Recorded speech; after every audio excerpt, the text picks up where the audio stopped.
Kembali lagi ke channel Studio NS Production dalam rancangan Eksplorasi Misteri Mistik. Assalamualaikum. Saya Nazri Saleh, hos anda. Hari ini, saya akan menceritakan tentang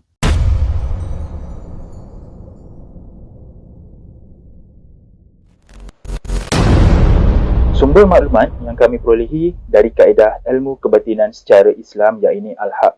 Jika anda tidak suka dari sumber tersebut, sila berhenti menonton video dari channel ini.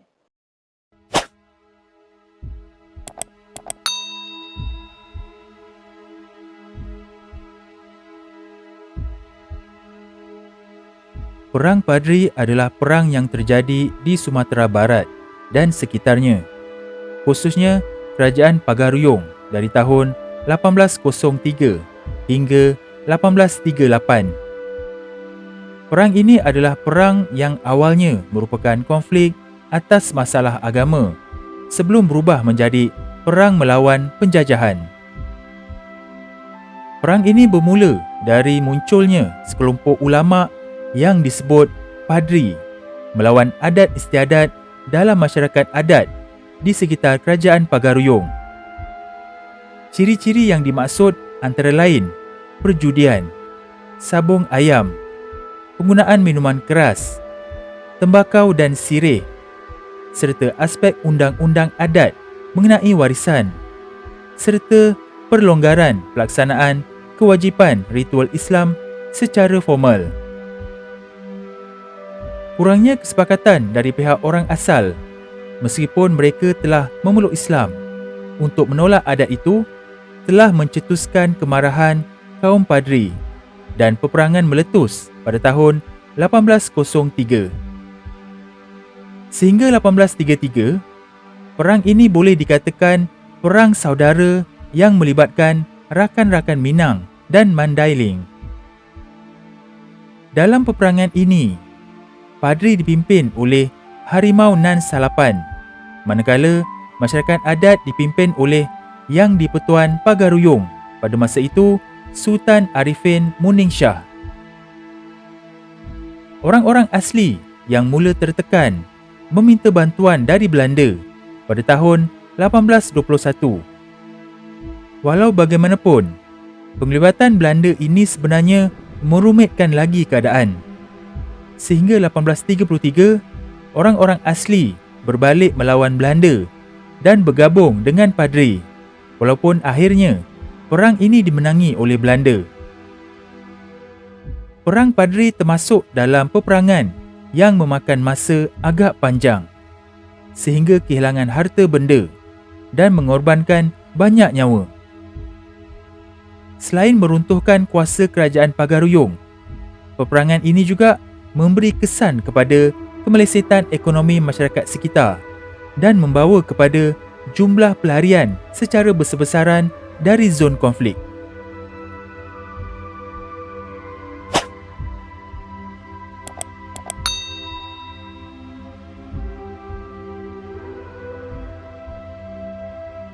Latar belakang Perang Padri adalah apabila kembalinya 3 orang haji dari Mekah sekitar tahun 1803, iaitu Haji Miskin, Haji Sumanik dan Haji Piobang, yang ingin memperbaiki syariat Islam yang belum sempurna dilaksanakan dalam masyarakat Minangkabau.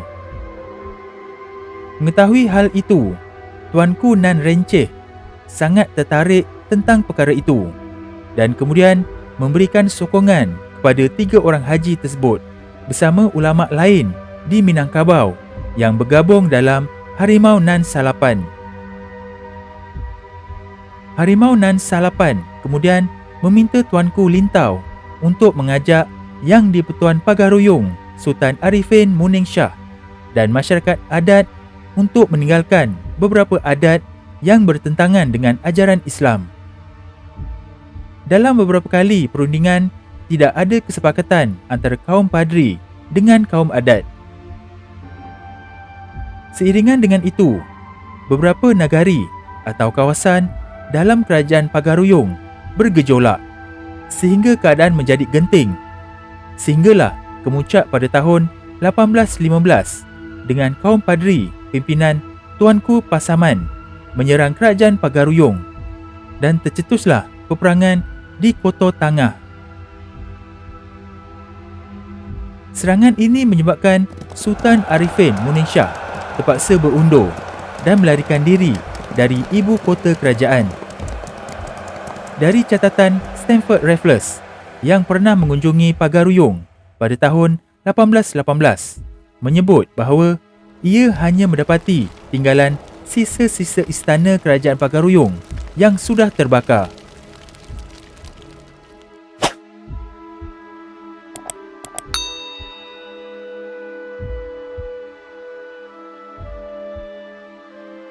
Disebabkan tekanan perang dan ketidakjelasan keberadaan Yang di-Pertuan Pagaruyung, maka kaum adat yang dipimpin Sultan Tangkal Alam Bergagar meminta bantuan Belanda pada 21 Februari 1821.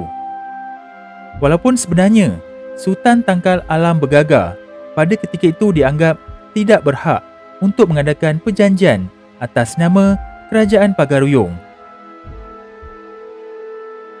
Akibat perjanjian tersebut, Belanda menjadikannya sebagai tanda penyerahan Kerajaan Pagaruyung kepada pemerintah Hindia Belanda. Kemudian mengangkat Sultan Tangkal Alam Bergagar sebagai Ketua Tanah Datar.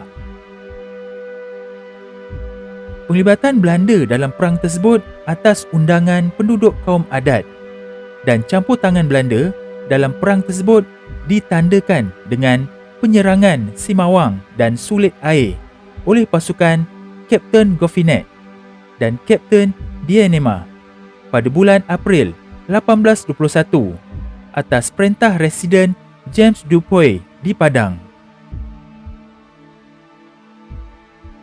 Kemudian pasukan tambahan tiba pada 8 Disember 1821, pasukan yang dipimpin oleh Lieutenant Colonel Ruff untuk memperkuatkan posisi pada kawasan yang telah dikuasai.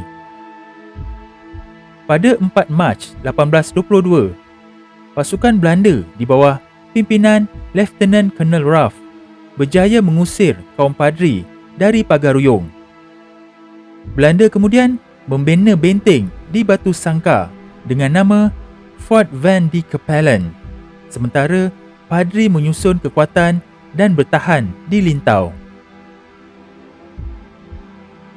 Pada 10 Jun 1822, pergerakan pasukan Ruff di Tanjung Alam dihadang oleh kaum Padri. Namun pasukan Belanda dapat terus menuju di Luhak Agam. Pada 14 Ogos 1822, dalam pertempuran di Basor, Kapten Goffinet mengalami luka parah dan meninggal dunia pada 5 September 1822. Pada bulan September 1822, pasukan Belanda terpaksa kembali ke Batu Sangkar kerana masih dalam tekanan serangan oleh kaum Padri yang dipimpin oleh Tuanku Nan Renceh. Setelah mendapat tambahan pasukan pada 13 April 1823, Ruff mencuba kembali menyerang Lintau, tetapi kaum Padri dengan gigih melakukan serangan. Sehingga pada 16 April 1823, Belanda terpaksa kembali ke Batu Sangkar. Sementara pada tahun 1824, Yang di-Pertuan Pagaruyung, Sultan Arifin Muning Shah kembali ke Pagaruyung atas permintaan Lieutenant Colonel Ruff. Tetapi pada tahun 1825, Raja terakhir Minangkabau ini wafat dan kemudian dimakamkan di Pagaruyung. Sedangkan Ruff sendiri meninggal dunia secara mendadak di Padang pada 17 April 1824 setelah sebelumnya mengalami demam panas. Sementara pada bulan September 1824, pasukan Belanda di bawah pimpinan Mayor Franz Lamlin telah berjaya menguasai beberapa kawasan di Luhak Agam, di antaranya Koto Tua dan Ampang Gadang. Kemudian mereka juga telah menduduki Biaro dan Kapau. Tetapi disebabkan luka-luka yang dideritanya di bulan Disember 1824, Lemlin meninggal dunia di Padang.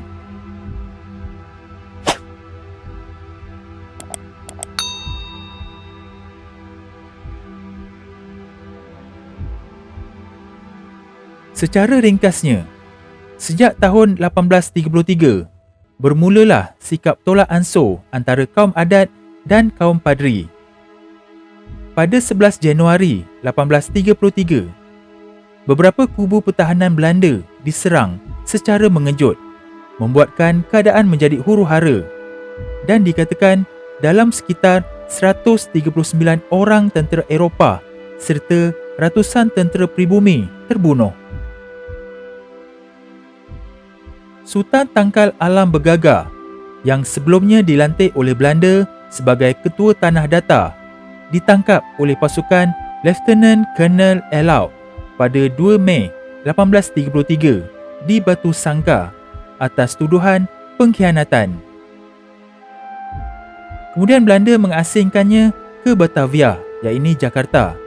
Walaupun dalam catatan Belanda, Sultan Tangkal Alam Bergaga menyangkal penglibatannya dalam serangan beberapa pos kawalan Belanda. Tetapi pemerintah Hindia Belanda juga tidak mahu mengambil risiko untuk menolak laporan dari para tenteranya. Kedudukan Ketua Tanah Datar kemudian diberikan kepada Tuan Gadang di Batipoh. Menyedari perkara itu, kini Belanda bukan hanya menghadapi kaum padri sahaja, tetapi secara keseluruhannya masyarakat Minangkabau.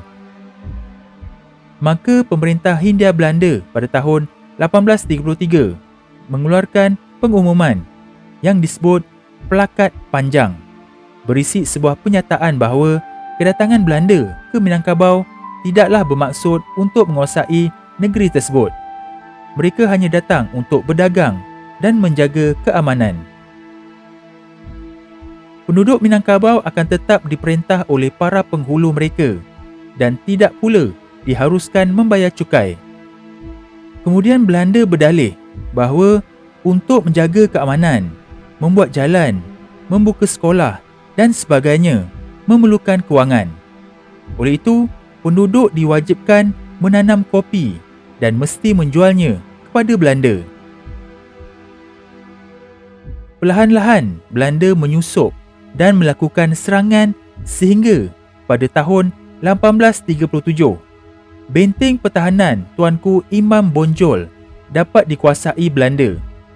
Malah Tuanku Imam Bonjol berjaya ditipu dan ditangkap. Peperangan berlarutan sehingga akhirnya benteng terakhir kaum padri di Dalu-Dalu, iaitu Rokan Hulu, yang dipimpin oleh Tuanku Tambusai jatuh ke tangan Belanda pada 28 Disember 1838. Perang Padri pun dianggap selesai dengan kemenangan berpihak kepada penjajah Belanda. Sementara Tuanku Tambusai bersama saki-baki pengikutnya terpaksa berpindah ke Negeri Sembilan di Semenanjung Malaya. Kerajaan Pagaruyung akhirnya menjadi sebahagian Pax Netherlandica di bawah pengawasan pemerintahan Hindia Belanda.